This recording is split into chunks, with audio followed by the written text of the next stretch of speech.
এই দুনিয়াটা এমনই একটা দুনিয়া যে সবার মুখ দেখে দেখে চলতে হয়। একটা মুখ দেখাদেখি দুনিয়া। যেরকম আমাদেরকে আল্লাহ তাআলা পাঠিয়েছেন এই দুনিয়াতে মনটা বোঝার জন্য। হয়তো কেউ বড়লোক, আবার কেউ গরিব, আবার গরিব থেকেও গরিব, মানে চেয়ে মেয়ে খায় এরকম। এমনও একটা গরিব আছে যে ওরা কিন্তু খেতেই পায় না, এমনভাবে খায় যে কোনো রকমে একবেলা ভাত জোটে, দুই বেলা জোটে না, এরকম অবস্থা হয়ে থাকে। আসসালামু আলাইকুম এভরিওয়ান, আমি গ্রাম থেকে বলছি। কেমন আছেন সবাই? আশা করি সবাই ভালো আছেন এবং সুস্থ আছেন। বেঙ্গালি ব্লগ উইথ 3 বেবিস মম চ্যানেলে আপনাদেরকে আরও একটি ভিডিওতে স্বাগতম জানাই। আপনাদেরকে পুরো ভিডিওটি দেখার রিকোয়েস্ট জানাচ্ছি। এই দুনিয়াটা মুখ দেখা দেখি দুনিয়া আমি কেন বলেছি সেটারও কারণ আছে। মানে আমি যে এখন থালা বাসনগুলো রাখছি, কালকে কিন্তু জলটা পালিয়ে গিয়েছিল। জল পালানোর জন্য আমি কালকে থালা বাসন আর আজকের থালা বাসন একসঙ্গে এতগুলো হয়েছে। গাইস, যাদের বাড়িতে আছে কলও আছে, আর যাদের বাড়িতে আছে ট্যাঙ্কিও আছে, আর যাদের বাড়িতে নেই তো কিছুই নেই, এরকম অবস্থা। যেরকম আমি এখন যে কলের তলে থালা বাসন রেখেছি, এই কলের তলটা কিন্তু আমার না, আমি এখানে ভাড়া থাকি। তো ভাড়া থাকি মানে অন্যজনের, মানে আমার কিছুই না একেবারেতে। আমি অন্যজনের বাড়িতে থাকি, আর মাসে মাসে যে টাকাটা দিই সেই টাকাটাও কিন্তু অনেক কষ্ট করে দেওয়া হয়। গাইস, এই কলের তলটাতে যেটা কলটা দেখতে পাচ্ছেন, ওটা কিন্তু কলটা ভালো না, ওটা কিন্তু খারাপ হয়ে গিয়েছে। আর যেটা ট্যাঙ্কি ওটা কিন্তু ঠিকই চলছে, তবে কালকে জল এসেছিল না, তো আমি কিন্তু মাছতে একদম পেয়েছিলাম না।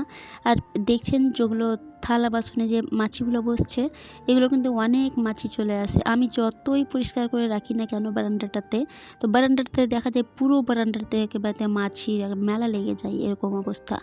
এত যে আমি বারবার বারান্দাকে ধুই, অনেকটি করে জল দিয়ে আমি যেটা ঝাড়ু হয়, যেগুলো তালের গাছের, এগুলো তালের গাছের না, খেজুরের গাছের যেগুলো ঝাড়ু হয়, ওই সব ঝাড়ু দিয়ে আমি ঝাড়ু দিয়ে আবার ফেঁকি। আমি কাপড় দিয়ে পোছাও লাগাই বারান্দাতে, তবুও কিন্তু এই মাছিটা বাড়ি থেকে যাচ্ছে না। আর সেই মাছিগুলো একবার থালা বাসনে ভন ভন করছিল, একেবারেতে দেখতে এত নোংরা লাগছিল। আপনারা ভাববেন যে পরিষ্কার মনে হয় নেই, তার জন্য ওটা কিন্তু না। মাছি এরকম পরিষ্কার জায়গাতেও কিন্তু এসে অনেক মেলা লাগিয়ে দেয়। আর এরকম থালা বাসনে যদি একটু মানে জুঠাগুলো থাকে, তো ওগুলো তো মাছি তো বসবেই, এটা কিন্তু বললেও আর না বললেও। তো এখানে আমি মেজে নিচ্ছি সবগুলোকে। আর এগুলো যেগুলো ডিব্বাগুলো মাজছি, এগুলোতে ফুচকা ছিল, আর একটাতে ছিল জল, যেটা প্রথমে আমি ডিব্বাটা রেখেছিলাম ওখানে, ওটা কিন্তু ফুচকার জল পড়েছিল। দেখা যায় যে 1 দিন বা 2 দিন পার হয়ে গেলে ওই ফুচকার জলটা কিন্তু আর বিক্রি করার যোগ্যতা থাকে না, সেটা কিন্তু গন্ধ হয়ে যায়। তো ওটা আমরা ফেঁকে দিই, ওগুলো খাওয়ানো যাবে না কোনো কাস্টমারকে, তার জন্য।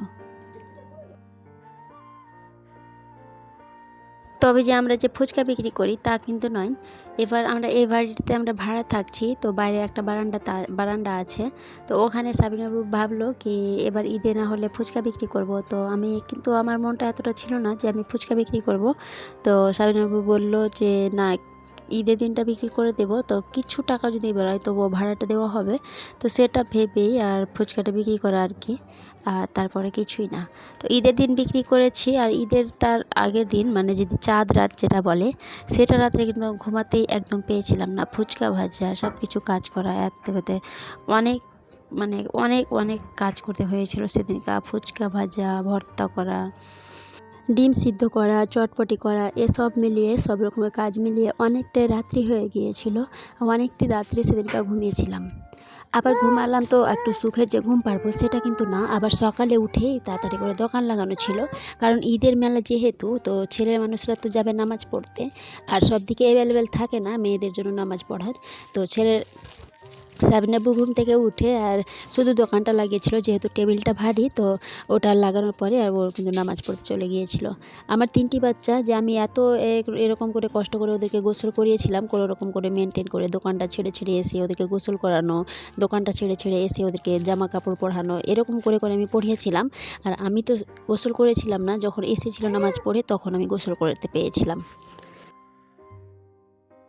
আর গাইস ওদেরকে কিন্তু গোসল করানো, দোকান ছেড়ে ছেড়ে এসে গোসল করানো একটাই উদ্দেশ্য হচ্ছে যে সবাই কিন্তু নতুন জামা কাপড় পরে নিয়েছিল আর ওরা কিন্তু সবার দেখে কাঁদছিল যে আম্মু কিন্তু সবাই পরে নিয়েছে, সবাই মেলা যাচ্ছে আর আমরা এরকম করে থেকে গিয়েছি, গোসল পর্যন্ত করতে পাইনি। তার জন্য দোকানটা ছেড়ে ছেড়ে এসে আমি গোসল করিয়ে ওদেরকে ড্রেস পরিয়েছিলাম। তো যেহেতু বারান্দাতে ছিল, মানে বাড়ির বাইরেই ছিল বারান্দাটা আর সেখানে দোকানটা ছিল, তার জন্য কিন্তু পসিবল হয়েছিল যে ওদেরকে দোকান ছেড়ে ছেড়ে এসে আমি গোসল করানো, তারপরে ড্রেস পরানো, এগুলো কিন্তু।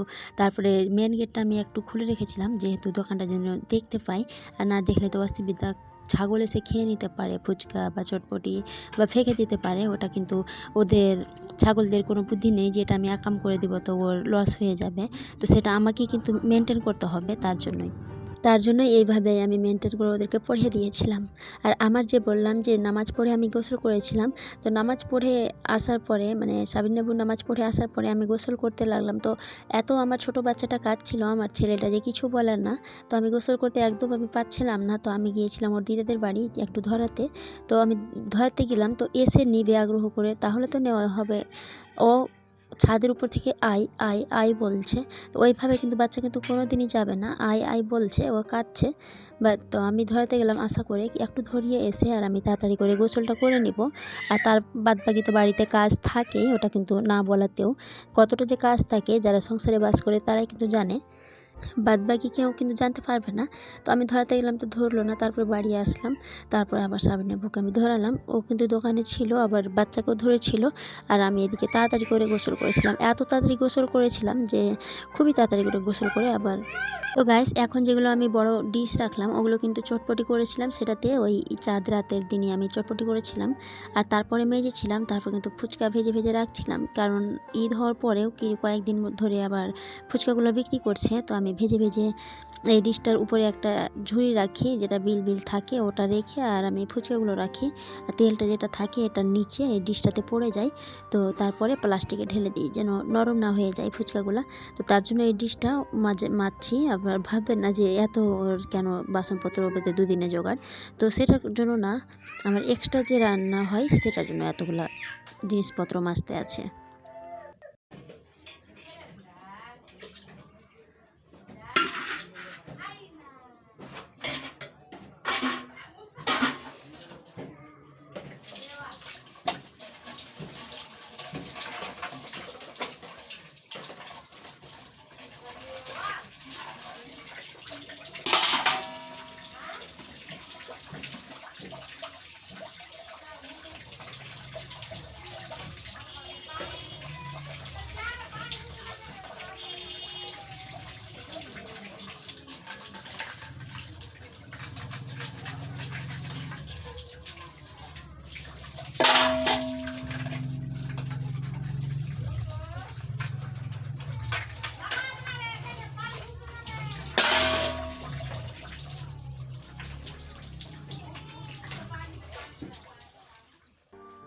তো গাইস আমি এখন যে থালা বাসনগুলো ধুইছি বা পরিষ্কার করছি, তো আপনারা ভাবছেন যে ট্যাঙ্কির নিচে এত বড় ডিব্বা কেন লাগানো আছে? তো কারণ আছে, আমরা এই বাড়িটাতে ভাড়া থাকি যেহেতু, তো এখানে কিন্তু আগে জল যাওয়ার সুযোগ ছিল বা রাস্তা ছিল, এখন কিন্তু সেটা নেই, সেটা বন্ধ হয়ে গিয়েছে। তার জন্য কিন্তু এইভাবে আমি বড় ডিব্বা লাগিয়ে থাকি, আর এইভাবে আমি জলটা দিয়ে আমি থালা বাসনগুলো ধুয়ে নিই। তবে আমি যে জলটা খরচ করি খুবই করে খরচ করি, যে না বেশি জলটা হয়ে যায়, কারণ এই জলগুলো আবার বালতিতে ভরে ভরে আর বাইরে আবার ড্রেনে ঢেলে আসতে হয়। তার জন্যই আমি যে জলগুলো ধুই, মানে আমি কিছুদিন ধুয়েছিলাম, জলগুলো বাইরে ফেঁকে এসেছিলাম ড্রেনে, আর আমি কিন্তু আর যাই না। আর তারপরে সাবিনাবু ওগুলো কাজ করছে, তো এগুলো জলগুলো ধোয়ার সময় কিন্তু এক্সট্রা কাজ হয়ে যাচ্ছে, আর শরীরের পক্ষেও কিন্তু একটা ভালো ফিল হচ্ছে না যে প্রত্যেক দিন একেবারে জল ধুয়ে ধুয়ে এগুলো থালা বাসন মাজতে হচ্ছে। তারপর আরও অনেক কাজ, জলের তো অনেকই কাজ থাকে বাড়িতে, ওটা কিন্তু বুঝে নিই যারা সংসারে বাস করেন।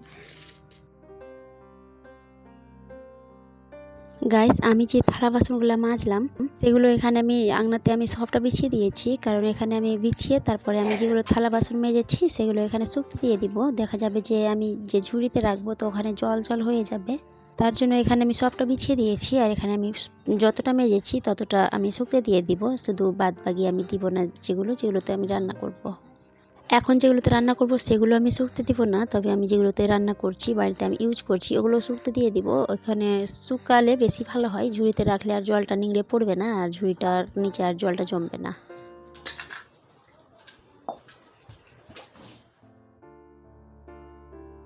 থালা বাসনগুলো শুকালে একটা লাভ হয় যে জলটা যে নিচে পড়বে না আর ঝুড়িতে জমবে না, সেটা কিন্তু একটা লাভ আছে। আর তার পাশাপাশি আরও একটা লাভ আছে যে থালা বাসনগুলোতে যে কীটাণু থাকে সেটা কিন্তু আমরা খালি চোখে দেখতে পাই না। তো যদি রোদে যদি কোনো সময় কোনো দিন কিছুদিন পরে পরে যদি শুকানো যায় তবে খুবই ভালো। যেরকম আমি এক্সাম্পল আমি আপনাদের কাছে শুনিয়ে দিই যে আমি নিজে বুঝতে পারি যে কীটাণু হয় কি না। আমি যখন পাতিলে ভাত রান্না করি তো দেখা যায় যে আলসে যাচ্ছে ভাতটা, একেবারে সকালে আর ভাতটা মানে আজকে রান্না করলাম আর সেই ভাতটা রাত্রে আলসে যাচ্ছে বা সকালে আলসে যাচ্ছে। সেটা ভাতটা কিন্তু আমি আলসানো দেখার পরে আর হাঁড়িগুলোকে আমি রোদ্রে ভালোভাবে মেজে রোদ্রে শুকাতে দিয়ে দিই, আর তারপরে আমি ভাত রান্না যখন করি আর কিন্তু আর ভাতটা নষ্ট হয় না। এখান থেকে আমি বুঝতে পারি যে সত্যি হাঁড়িতে যে কীটাণু থাকে সেটা কিন্তু ভাত নষ্ট করে দেয়। তো এটা কিন্তু একটা ফায়দা আছে। আর দেখুন গাইস আমার মেয়ের কাণ্ড, আমি যখন থালা বাসনগুলো মাজছিলাম তখন আমি কিছুটা আটা ছিল একটা ছোট ডিব্বাতে, সেই আটাটি ওকে দিয়েছিলাম যে তুমি কৌটোতে ভরে রেখে দাও, তোমার খেলনার কৌটোতে। তো ওখানে ভরে রেখে দাও, তুমি যখন আমার কাছে আটা চাইছো তখন একটু একটু মেখে এখান থেকে আটাগুলো নিয়ে খেলবা। তো ও কী করেছে, সবটা আটা মেখে নিয়েছে। গাইস আমি জানি না আপনারা এতক্ষণ পর্যন্ত আমার ভিডিওটির সঙ্গে আছেন কি না, যদি থেকে থাকেন তো প্লিজ ভিডিওটিতে একটি লাইক দিন। আপনার লাইকটাই আমার ভিডিও করার আগ্রহ জাগাবে এবং অন্যের কাছে পৌঁছে যেতে সাহায্য করবে। এখান থেকে ভিডিওটি শেষ করছি সবার পরিবারের সুস্থতা কামনা করে আল্লাহ তাআলার কাছে। সবাইকে জানাই আসসালামু আলাইকুম, আল্লাহ হাফেজ।